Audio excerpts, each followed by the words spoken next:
Hey, here are 5 stupid things I've noticed since last time. Oklahoma lawmaker wants to end secular marriage. Todd Russ, a Republican in the Oklahoma State House of Representatives, has introduced a bill that would require all marriages to be officiated by a religious official in order to be considered legal.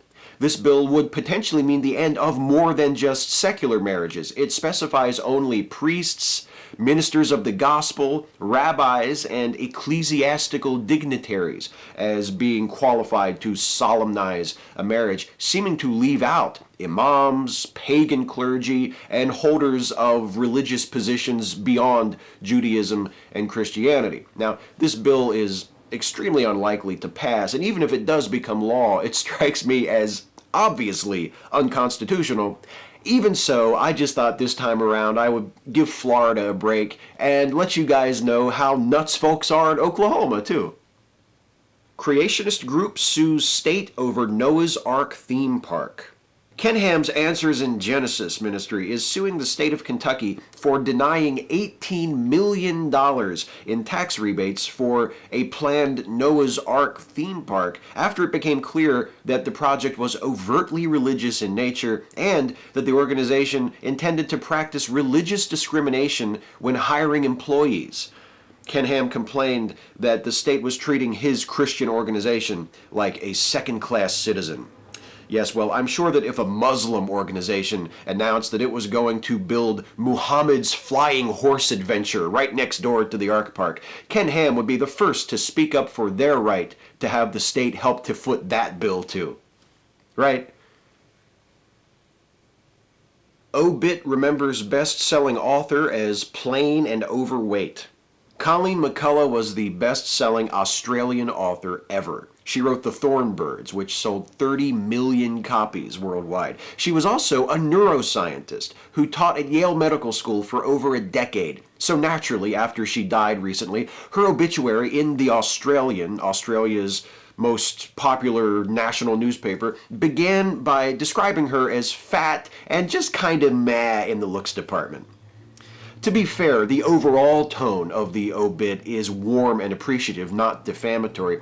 Even so, I can't help but notice that eulogies for notable men don't really ever seem to begin with acknowledgments of their perceived physical flaws, no matter how amiable those acknowledgments may intend to be. Someone started a hashtag on Twitter called #MyOzObituary to illustrate the problems with the McCullough obit, and here's what I came up with for myself. I think it captures the essence of my charm, don't you? New study finds colleges deliberately downplay sexual assaults. Research just published in the journal Psychology, Public Policy, and Law confirms what many have long suspected, that American colleges are more concerned with public relations than with seriously addressing the problem of sexual assaults on their campuses. According to the study, based on data collected by the Department of Education from 31 schools, American colleges regularly attempt to downplay the problem by underreporting occurrences of sexual assaults and by failing to be proactive in preventing and investigating campus rape. This all sounds pretty awful at first glance, but I wonder if it might not be part of some brilliant strategy on the part of these colleges to encourage more victims of assault to come forward. It's as if these colleges are saying to rape victims, hey, you can confide in us. We aren't going to tell anybody.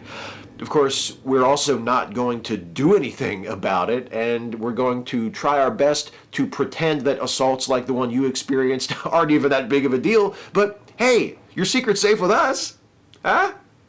Measles is back. In light of the recent measles outbreak, which began at Disneyland in California and has now spread to 14 states, I have a 2-word message for anti-vaxxers and their enablers. Go away. Your ignorance, your irresponsibility, and your willful, stubborn stupidity endanger lives and make this country a shittier place to live on a daily basis. So please, please, go live somewhere else. Preferably an isolated island far from the trade routes. But before you begin your travel abroad, please do remember to stop by the clinic on your way out so your kids can get their fucking shots.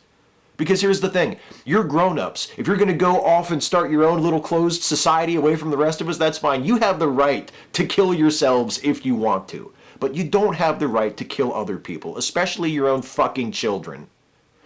Why this is such a difficult concept for people to grasp, I will never know. The hardest part is only picking 5. Catch you next time.